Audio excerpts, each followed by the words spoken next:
I don't know why Betty always coming from Melody, but see, she thinks Stormy is all that. She try to pretend like Betty, who is Stormy's mother, try to pretend like Stormy handle her business better than Melody. Like for example, Stormy has a warehouse and Melody don't, and then yet and still every warehouse Stormy have, allegedly she owes them everywhere.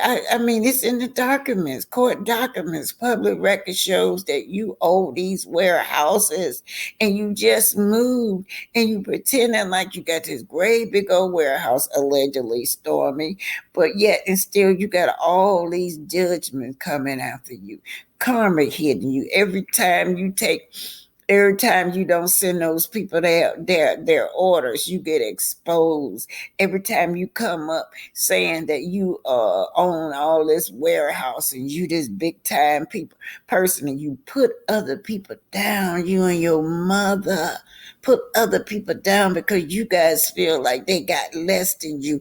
But let me show you something, you guys. Y'all take a look at all of these $1 million judgments she got. And Karma, Betty, you want to get and on the internet, talk about Melody? Why don't you type this out? Type these $1 million judgments that's coming out. Oh yeah, this is Judgment Day. Stormy? Let me ask a question. Do you think it's energy between her and Stormy or her and Stormy's mother? Oh. Well, I don't know Stormy's mother. That would be you. Yeah, correct. And there was a little something. Okay, well then now that's what was that between me? It was something that happened on social media. Oh my gosh. They always blindsiding this girl. She walked dead into that trap. Stormy knew what her mother was going to say. She should have left her mama at home. Because somebody else is talking that doesn't have anything to do with it. So I'm sorry, we're gonna talk. I'm sorry, say that again. I just said someone else is talking that doesn't have anything to do with the situation. No, I didn't say I had anything to do with it. The only thing I was saying is if you all could talk about it. And I think she will speak. But I think that may require you not to, just because you may or may not be privy to anything. You, instead of storming to do the right thing, tell her mama, stay out of her friend's business, right? She taking up for her mom.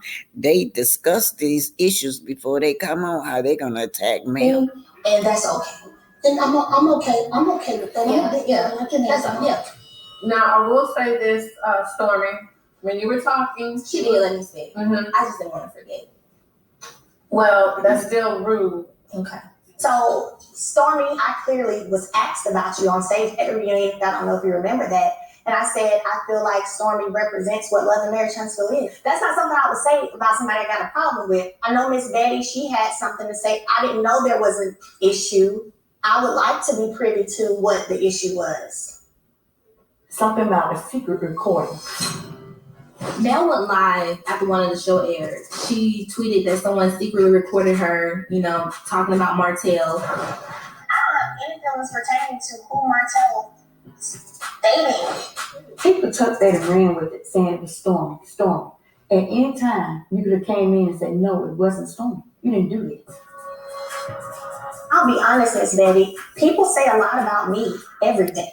Y'all can't see it, but Tisha got this smirk on her face. Oh, but what it is, less than a month later, her and Stormy was at each other's throat. All day. But, I can apologize to you if you were offended by a tweet that I did. I can apologize to you for that.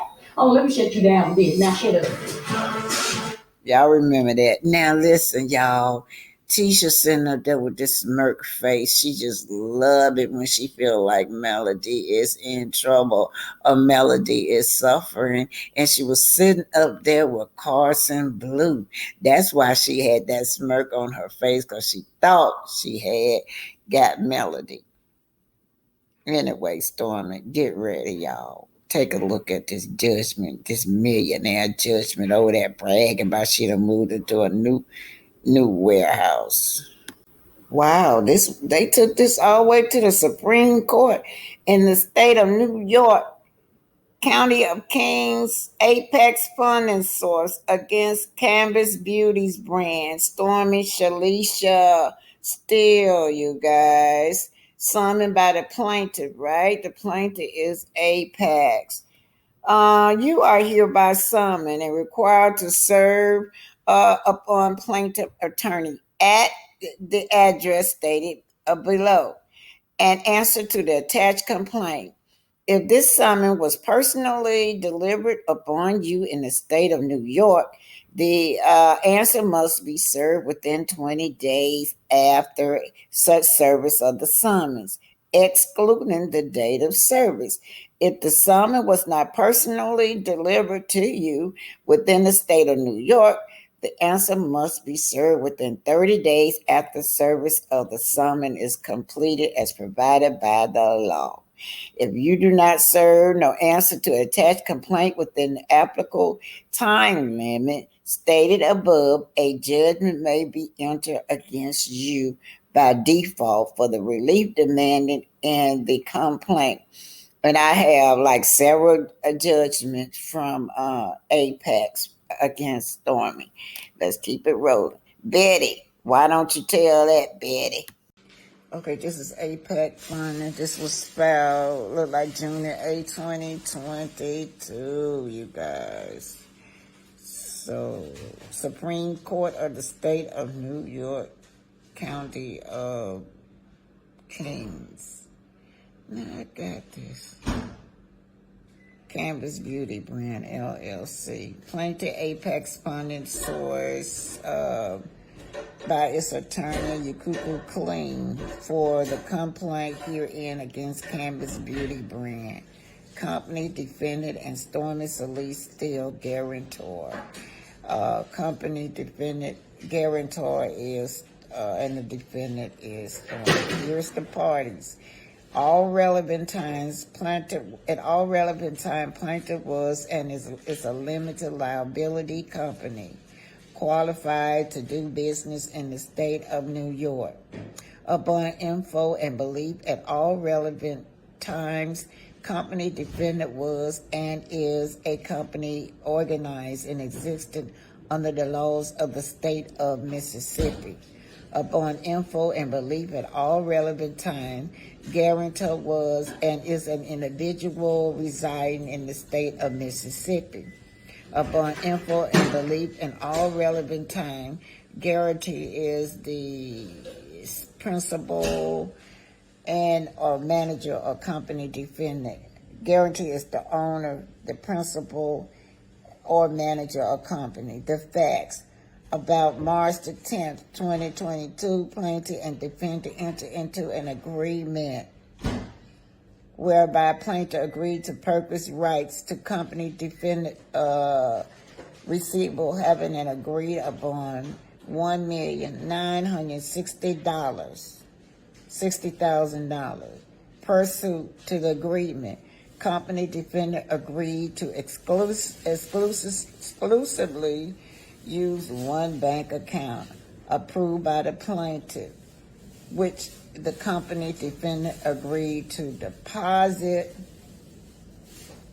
all of its receipt and from which plaintiff was authorized to make periodic ACH withdrawal until $1,960,000 was fully paid.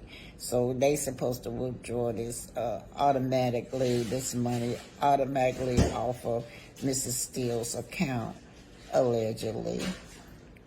The agreement provided that, and everything is allegedly in my opinion, the agreement provided that if its company defendant without plaintiff prior authorization use a bank account other than the account or close to account.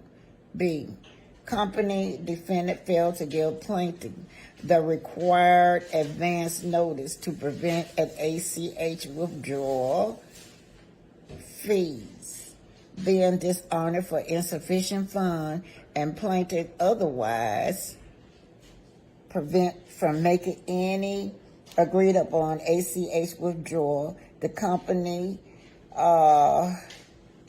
defendant was in default of the agreement.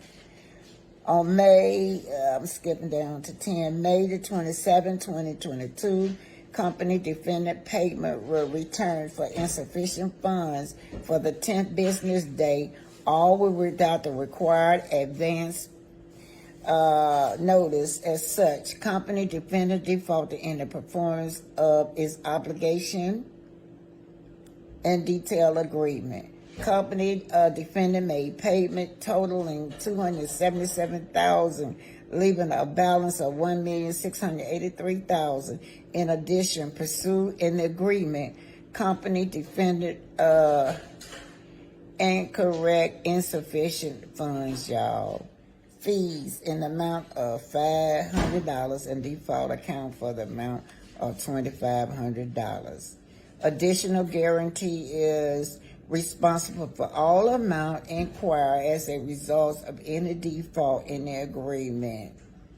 There remains a balance due and owing the plaintiff on the agreement in the amount of $1,668,000 plus interest to the statutory rate, cost, disbursement, and attorney fees, you guys.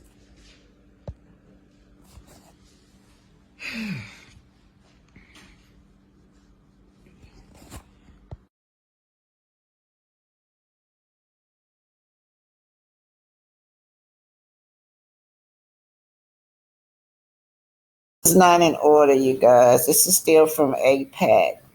Stormi still.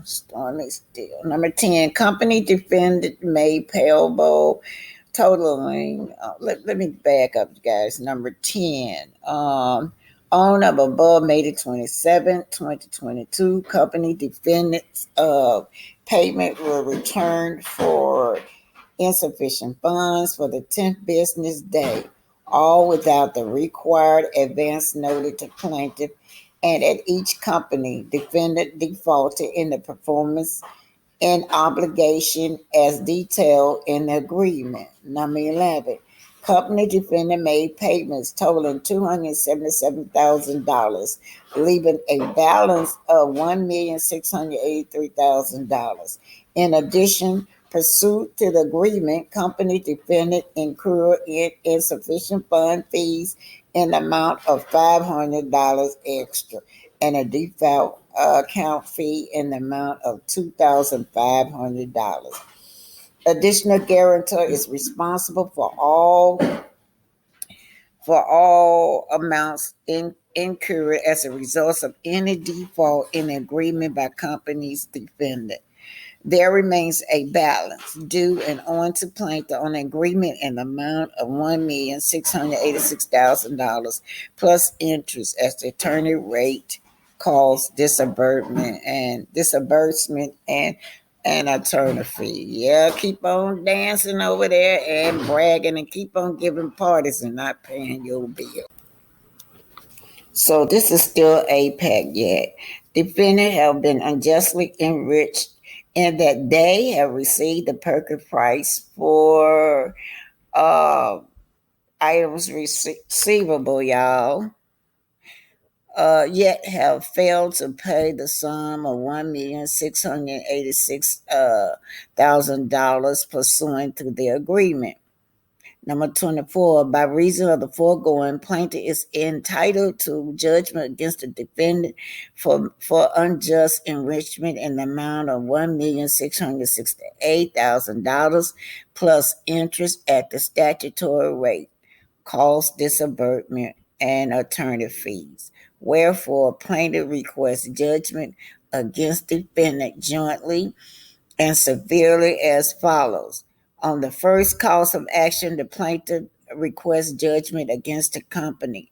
Defendant is the $1,686,000 plus interest of the statutory rate, court disbursement, and attorney fees, you guys. This is filed in 2022. Storm is there. So let's just take a look at this document also. This is Accent of the South. She owed them $8,349 February 2023. And then you have a $418.48 court cost. This is the millionaire that's bragging, y'all. Also, y'all saw where she had insufficient funds. Y'all excuse my grandbaby. So APAC was able to get a judgment, you guys. Yes, they were. They're not playing about their money. And Stormi, while you up there saying, yeah, y'all ain't got enough for me. Yeah, I just bought this great big old warehouse. Yes, but they're saying you got insufficient funds. Anyway, $1,703,355. $1,703,355.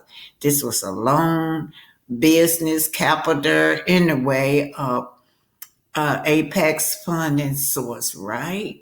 That's what it says. If you look down there, it says December the 5th, 2022, filed in the Circuit Court of Madison, Alabama. Apex funding source, Stormi Salisa Steele, y'all. Yes, it's the defendant.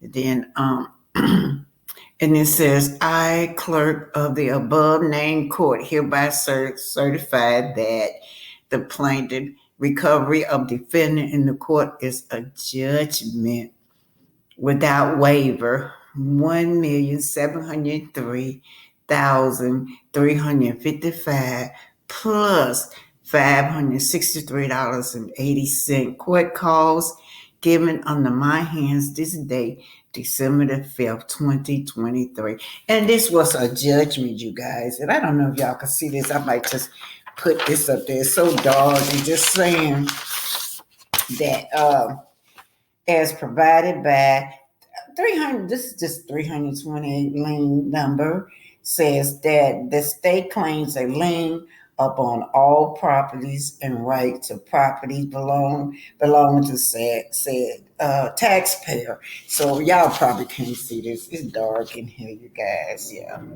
But anyway, Stormi, this according to the tax, she has a lien on her property, you guys. So Stormi, when you and your mama trying to come for Melody, maybe you need to be minding your own business. When you over there bragging about ain't nobody got enough to come from you. You even tell Tisha, yeah, Tisha, yeah, you wish you could be like me. You want to be me. What she say? She make $1 million a day or something like that. But anyway, where is the money going? Because according to Apex, they got a judgment on you. According to Apex, yeah, that bank account, yeah, it's in the court document. That was insufficient fund, and you knew that. You signed a contract according to the paperwork that you supposed to have all these funds in this bank, one bank where they can go out and automatically every month take out money on that bill that you owe on, but there's no money there, you guys. No money there. Anyway, you guys, Stormi boasting, she all over there on TikTok talking about how she done made so much money on TikTok. But what you say and what you present is different. That's not the reality of it. That's not, and your mama coming on here talking about Melody, trying to shade Melody because Melody not have a warehouse. Yeah, Melody don't own no warehouse. Let me tell y'all people something. Y'all better get smart. What's the difference? You don't have that overhead when you can work from your home, make your home out of office. And I prefer doing it like with my books. They're like, why you want to put your books on Amazon? For what? I don't need no third party. All I need is just contact, word of mouth. So my books have been selling. They might not sell as fast, but they're selling, right? I don't have all that overhead, and I don't have to go split my whatever I get from my books through a third party. Anyway, we come to collect. Oh, we come to collect, but it's insufficient funds, says APAC. One say 1,700,000 and some. One say 1,900,000 and some. But they come to collect. Storm is still a millionaire.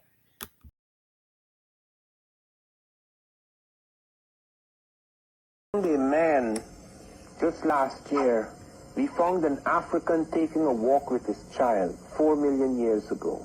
Okay, now We found this complete skull. We found the whole skull. There's absolutely no question. He's not as developed as we are today. world. Say it again now. Say it again. There are no people on Earth, there are no humans on Earth except Africans until about 55,000 years ago. All people are Africans. The African begins to cross Africa. He crosses also, he moves to the east and crosses into Asia.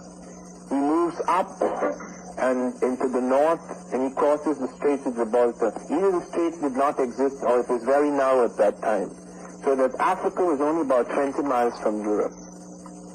And the Africans crossed over into Europe. There are no Europeans at that point in time. Or everyone is black. The reason why that is so is because man was born in hot, humid climates. That is where the human race first appeared. Okay, that would be hominid. Yes, he is the first hominid. But modern man with our brain, occurs about 140 to 150,000 years ago in Africa. We have been able to trace it. We have traced it through the blood that the mother of mankind, and this is not Lucy because we found a creature we call Lucy 3.5 million years ago, an African too. But the first mother of mankind, a black woman, is about 140,000 years old. We've been able to trace it through the genetic structure. We've been able to establish clearly that the first human, true modern human with our brain, case, etc., is an African woman about 140,000 years old. She has all the genetics, all the genes, rather, of the human race. Then you have the African fanning out. African goes up into Europe. The transformation occurs about pink skin, and then the ice would produce the long hair, retention of long hair or the long hair follicles, etc. Some people in the ice remain black. For example, the Eskimos, many of the Eskimos remain black because they had another way of dealing with the problem. Instead of having pink skin where melanin is not active, enabling the sun rays to come through, the tangential sun to come through and vitalize the body, the Eskimos had fish oils. They had seals and things like that, so it wasn't necessary for skin change. What is the fish oil? What does it have to do with anything? The what? The fish oil. That would provide the vitamin D that was necessary to vitalize the bone. Oh, okay. You see, that vitamin D was coming from the sun. Therefore, if you have very black skin, and that in that ice age, it's easy in temperate zones. Anybody could exist in this zone. We're not talking about temperate zones. We're talking about real ice. There were parts of Europe where ice was half a mile thick.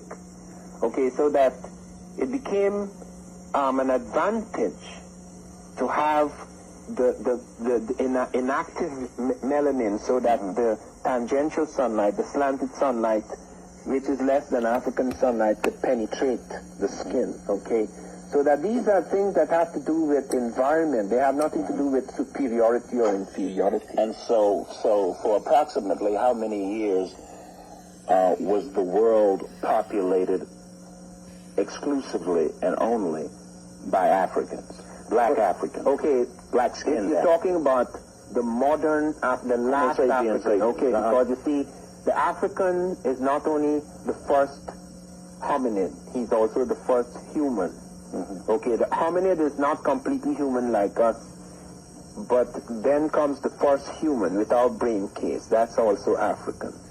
And this begins to change about 55,000 years ago in Europe, where you get Africoid types becoming Caucasoid types, where you have what is called as Cro-Magnon man. This is the what we crudely call today white man.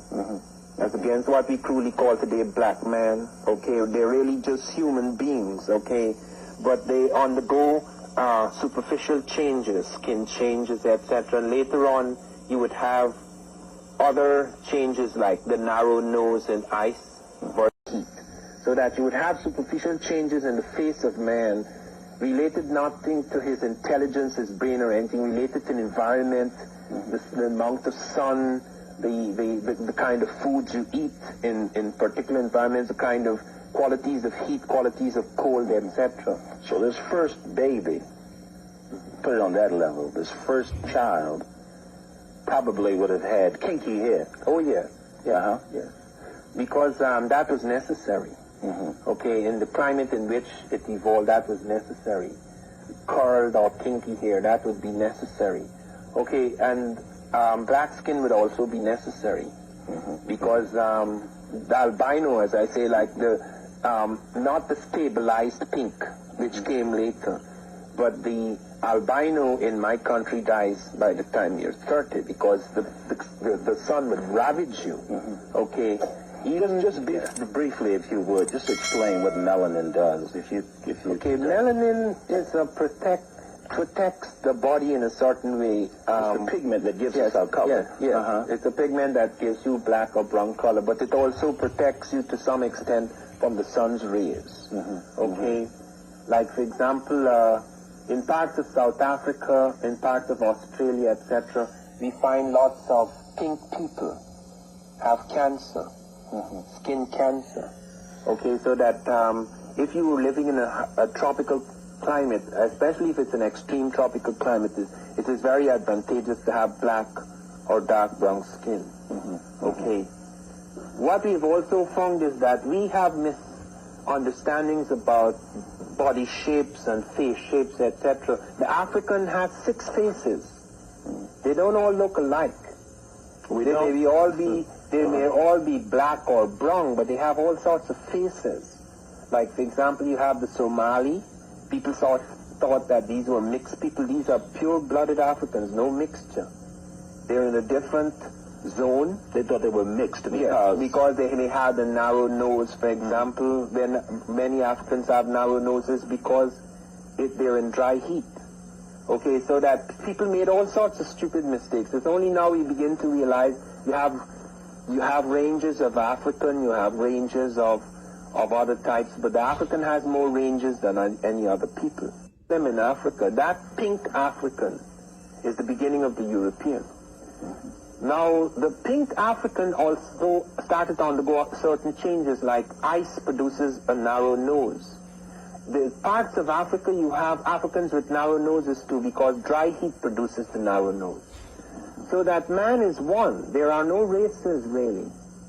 You have the African as the beginning of the human race, but the others are mutations. They're not races in the true sense of the word. Race is a social concept. That was to come later. And after the slave trade, when Europe conquered Africa, etc., then blackness and color became associated with being in a low position, so that therefore colors and races became associated with certain things.